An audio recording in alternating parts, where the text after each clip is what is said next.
Hey everybody, it's your girl Bondy Blue, and I want you to check out Bondy's Boutique and get some of my merch, y'all. I've added some new things like my mermaid cups and the mermaid tees, and also the Shake Them Tits mugs. All right, you asked for it and you got it. Check out Bondy's merch at Bondy's Boutique. Hey everybody, what's up? I'm back. It's your girl Bondy Blue, and we are here for Black Ink Crew Chicago, you guys. It was a rather serious episode, wasn't it? Like, just mad depression, mad like issues and shit, right? Like minimal full of fucking niggatry. Okay, as my girl Roxanne would say. But let's just go ahead and get into it. Let's start off with Don.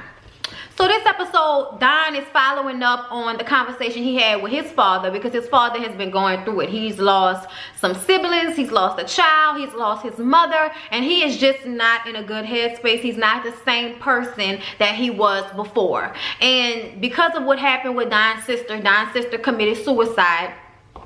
He wants to reach out and make sure that he's on his father as much as he can to, you know, be around him and be around good energy and just make sure he's checking on him so he isn't left alone with his own thoughts, because we all know what can happen when people are left with their own thoughts and they're going through a depression or dealing with post-traumatic stress from losing family members in such a quick succession the way he did. So he's supposed to meet up with his dad at a hookah bar, and he's sitting there and he's drinking and he's smoking his hookah and he's waiting and he's calling his dad and he's calling his dad, and his dad's not answering the phone, so he's getting worried. So he gets on the phone with Ashley and he's like, you know, yeah, I'm still waiting on my dad. I think I'm gonna just go ahead around his house and, you know, make sure he's okay. So he goes around his father's house, knocks on the door. The daddy comes to the door. He's fine. But apparently he's really going through it. And they sit down and they talk. And the daddy got a smile on his face, but you could tell behind his eyes he's very, very sad. And he says, you know, I just don't feel the same anymore. And it's just been really scary how sad I've been. And Don, you know, knowing that I've lost a sister, knowing that 4 suffers with depression, he's just really worried about his dad. So he invites his dad to come and stay with him, Ashley, and the kids just for a little while, so his dad could be around the grandkids, be around a different energy, not be in that house by himself. Because y'all know, like I already said, what can happen when people are left alone in their homes with their thoughts, their emotions, and their depression. They can kill themselves, they can start using drugs, you just don't know. So I thought it was so great that Don offered his home to his father, and his daddy was like, you know, I don't want to be a burden, but I'll come and stay with y'all for two weeks or so, a week or two, you know, just come stay over there so I can have a change of scenery. And I'm like, I felt so much better when he offered that up. And I remember when Lyric's daddy was going through it, and I was just like, you know, if your daddy gotta come stay by us for a little while, that's fine with me. And Lyric was like, babe, are you serious? I'm like, yeah. Yeah, you know what I'm saying? Like, I love my parents, so I would, you know, of course I would love his and want him to be there for his parents if they're going through anything. But I remember when I was watching, I was like, it reminded me of the situation that happened with us. But yeah, it was just real sad, y'all. So then we moved back over to Vegas. All the rest of the crew is still in Vegas, and they're about to start partying it up and shit, all right? Now, we still dealing with the residue of Jen and Van. What happened to Evanita, y'all? What happened to the fight between Jen and Evanita? I thought that was supposed to be an altercation between these two bitches. What happened? Charmaine was supposed to be throwing something on somebody? Like, what happened? Like, I'm so confused about how we got this episode when it was supposed to be all of that other drama that was supposed to take place. At least that's what they were showing in the preview. But we get to the actual episode and it's all about depression. I mean, I understand that they needed to speak on that, but I was kind of annoyed. Like, where are the fucking fights? Okay, look, I know there are more to come. When there was the executive producer, one of the producers on the show was like, I just wish they would stop fighting. Like, when the producers are wishing they would stop fighting, you know they're doing the most, okay? So yeah, y'all, Charmaine is patting herself on the back for doing a subpar job at orchestrating the whole event with them going and doing a tattoo convention. Like, she sucked. She sucked. But you know what? We need Charmaine around. We need somebody that's gonna be lighthearted, because the rest of y'all are just way too serious sometimes. Ryan, you and your curls included. Bella, you and your alcoholism and single motherhood included. Lily, you and your alcoholism and you trying to fuck everything that walk. That too. Like, all of these things can sometimes not be as lighthearted and goofy as you would want them to be, sometimes they have real life consequences. You know, like Lily getting her face smashed in by Junior's girlfriend in Jamaica, Ryan losing his, you know, baby mama old lady because he can't keep his dick in his pants, Bella being fallout drunk every time we see her, and then getting her ass mopped by the Evanita bitch, and we wanted somebody to mop Evanita's ass, and then that never happened, okay? Then Jen and all the weight she done lost stressing out over Van's fucking ass, like, it's just too much. So everybody decided to throw a party, their little last hoorah in Vegas. Junior is there with his old lady, and Lily is finding much distress with that. You know, she had a fight with them before, but she really don't want no beef, so she goes over to them. She was like, you know, I don't want it to be any bad blood between us, you know, let's make up, you know, let's, you know, cheers to a new start. I'm just like, bitch, whatever. It's only gonna be a matter of time before they fucking fighting again, arguing again.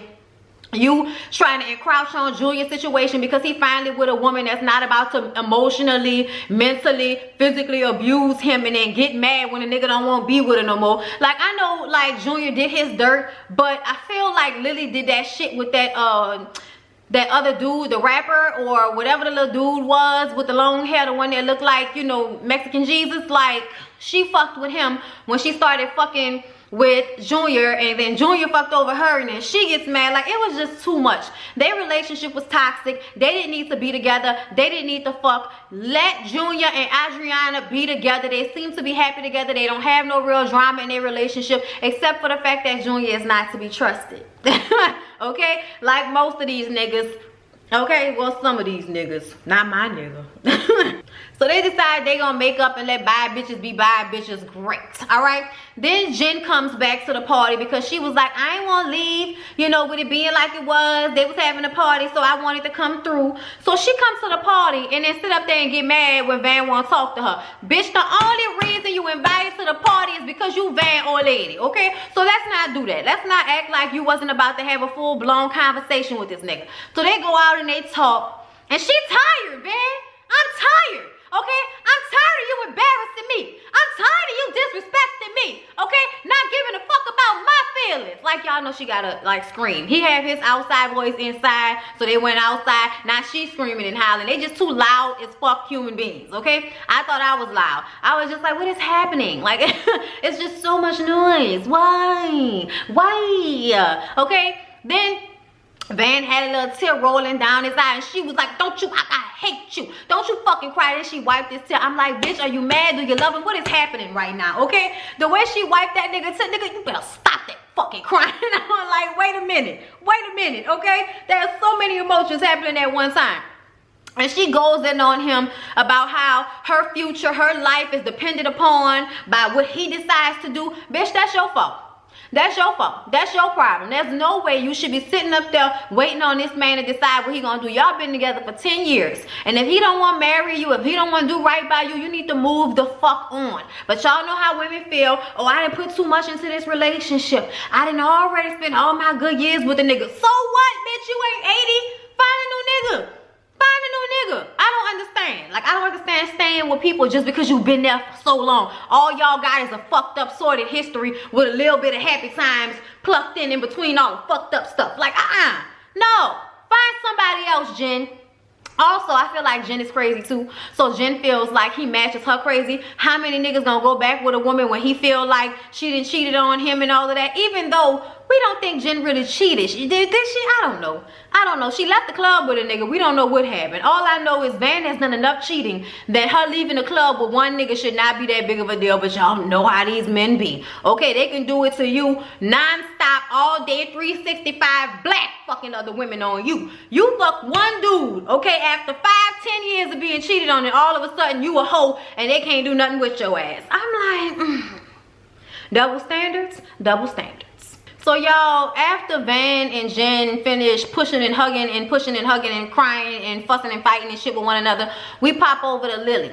Lily done got drunk at this point, and now she all in her emotions. So she goes into the garage by herself to sit on the floor with the camera people and cry about the fact that, you know, I love Junior, and, you know, he loved me, and we were in a relationship and it didn't work out. You know, I'm not trying to break up their happy home or anything, but, you know, it's just really hard to see them together. And plus, she just found out that Junior is about to start working at 9 Mag again.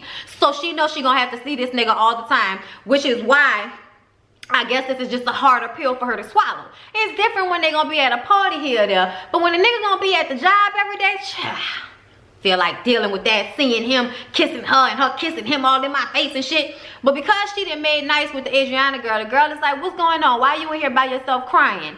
And she was like, you know, I'm not trying to hate on what you and Junior have going on, because you know you were better for him than I am. You know, I was a bitch. I dogged him out because of how he dogged me out. You know what I'm saying? I'm not trying to fuck up y'all situation or nothing like that, but it's just hard for me to see it. And because Adriana has been in a situation like this herself. All women have been in a situation like this. If you had multiple relationships and had to still be around an ex, you've had to watch them move on and be with somebody that, you know, seemingly might be better for them for that moment, just because they don't have all the baggage of the relationship that y'all were in. You know, the next person always looks better because it's new. You know what I'm saying? But you let that shit sit for a second and watch how stale it get, okay? But anyway, so the girl is trying to comfort Lily, and then Lily, with her bitch ass, decides to say that when they first started talking, him and Adriana, she had, he texts Lily talking about he is in love with her and he wanted to be with her and shit. And I'm like, Lily, bitch, please do not sit up there and act like you were trying to tell that girl some real shit. Because even though it might have been under the guise of y'all were having a moment, so the fuck what he texts you? So the fuck what he calls you? So what? He's not with you. He's with her. And y'all haven't had no dealing since. And another thing, that's not what Junior said. Junior said, I have love for you. Junior has said that on camera to her. I have love for you, okay? That doesn't mean he loved you. That don't mean y'all should be together. But Adriana already doesn't really trust Junior because Junior is a liar, okay? Junior does his dirt on some slick shit, all right? Maybe not as blatant as some of the other men on the show, but she don't really trust him anyway, so she gets upset. Junior comes out there and she, you know, oh, so you're texting her that you love her, Junior? What the fuck, Junior? And so she gets up and she walks away because she's pissed off. And then Junior is just sitting there talking to Lily. Why would you tell my girl that? I didn't tell you I was in love with you. I told you I had love for you. That's two different things. And Lily was like, so you're going to act like you didn't text me and tell me that? Show my girl the motherfucking text messages then, Lily. Show my girl the motherfucking text messages then, Lily. Everybody drunk. Everybody fucked up. Ain't nobody real sane.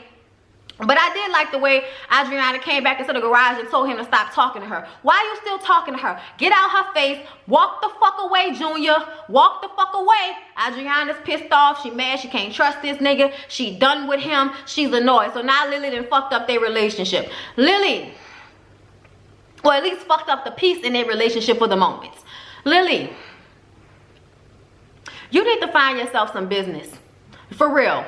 Like, you need to go do something else with your time, because that shit right there, the way you slid that in there, that was fucked up to me. That was fucked up. That was unnecessary. That nigga don't want you. You don't want him. It's just that you mad because you see he happy with somebody else. All right? Now, we done already seen that that girl can fuck you up. Keep playing around and watch she fuck your ass up again. Okay? Y'all, I cannot with Lily, because she act like she wasn't trying to be vindictive, but she was. She was being vindictive. That shit was uncalled for, unnecessary. Y'all had just made peace with one another. Why would you start some bullshit between them? Why? Because you a hater? Because you bitter? Because you ain't got nobody? Because don't nobody want you with all this crazy shit? You need to go through some fucking therapy and figure your shit out. Because another thing is, don't nobody want nobody who just renting their pussy out to any old body because they horny. Bitch, if you don't masturbate and get the fuck out my face, I will be having a live this evening at 9 p.m. Central Time, and we're going to be talking about the wonders of masturbation, okay? So, yes, I hope you'll tune in. So, y'all, then we get to the deep shit.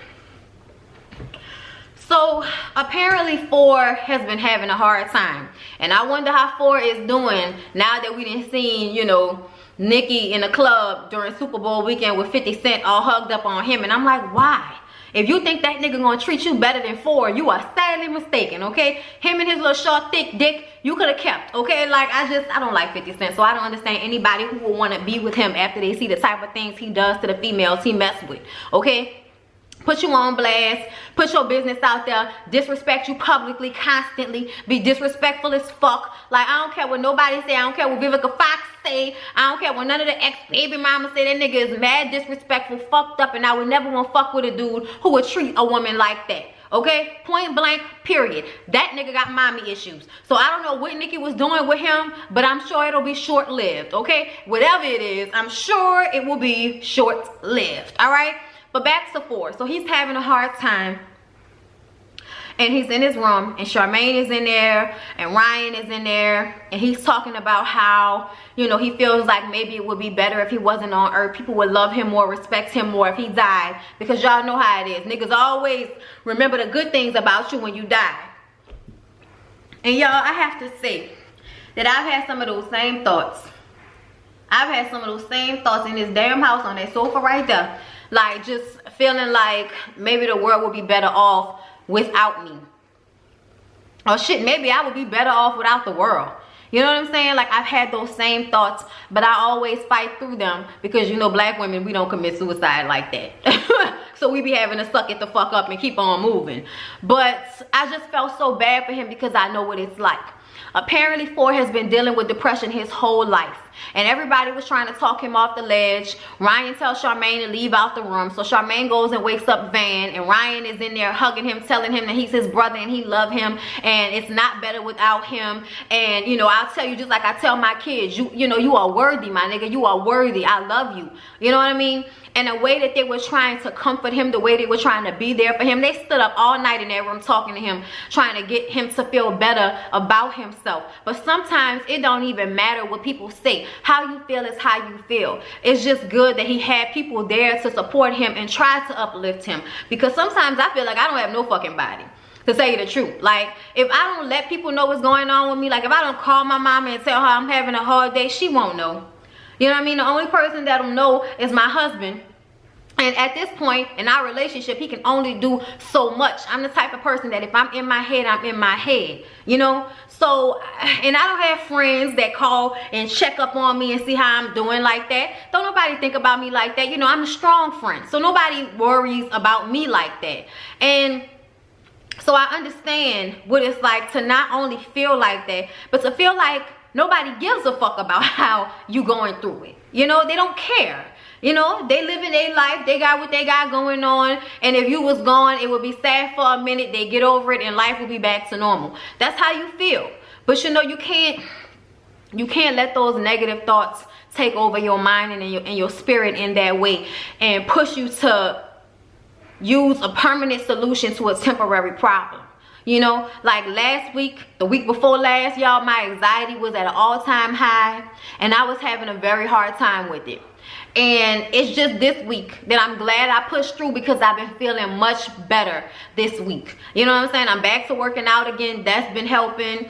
You know, we've been going out, going to a movie, having a good time, me getting out of the house. You know, Monday I went and sat by my mom for a little while. That made me feel better. You just have to do what you have to do to put yourself in a better emotional situation. But you have to be physically out there trying to do that. You can't just sit in your house, sit in your little dark corner and think that your mind is gonna change. You gotta go outside. You gotta go do shit. You gotta, you know, be around people. You know what I mean? And he has that, but it's still hard for him. So the next morning, the producers are looking for him. Everybody's calling and he didn't go and miss him. So Charmaine's worried, Van's worried, Ryan's worried, everybody's looking for him. And like 45 minutes after they, you know, started to look for him, Van gets a call back. They even got on the phone with Don and had him calling. So I guess Don must have got in touch with him and told him, say, bro, call Van, please, and let him know that you're okay. Because everybody was worried about if he was okay physically. So Van got the call and the executive producer, Rashid, I think that's his name, told him to go to him. Don't worry about the cameras. Don't worry about this. I'm just worrying about if 4 is okay. Just go make sure he's okay. And so Van went to him, and about 45 minutes later, they got a call saying that he was fine and that he wanted to go to Atlanta to be with his mom and his sister and to be around his family. And then we saw at the end of the show that he was taking leave of absence from the show so that he can get himself together. And then Charmaine explains what happened to Bella and Gina. And, you know, everybody's just talking about how you never know what a person can be going through. And y'all, it's so true. You never know. You never know what they're going through. You never know how hard life may be for them. And when you are a person that thinks a lot, that's in your head a lot, sometimes negative thoughts can be amplified, especially if you got people online saying negative shit to you. You already feeling like shit about yourself. It can only make the situation worse. Like sometimes, y'all, I'm not in a headspace to block everything that people say to me that might be negative, or, you know, and I'm the type of person that even if I read it, I'm instantly, you know, heart rate up, aggravated as the fuck. Okay, like sometimes it's not as easy as, oh, delete, oh, block. It's not that easy sometimes. And I think that people think because, you know, it looks easy, oh, you should just be able to block them, or you should just be able to get that out of your head. It's not that simple. If it was that simple, people wouldn't kill themselves. They wouldn't do drugs. They wouldn't need antidepressants. They wouldn't need anti-anxiety medication if it was as easy as people try to make it seem.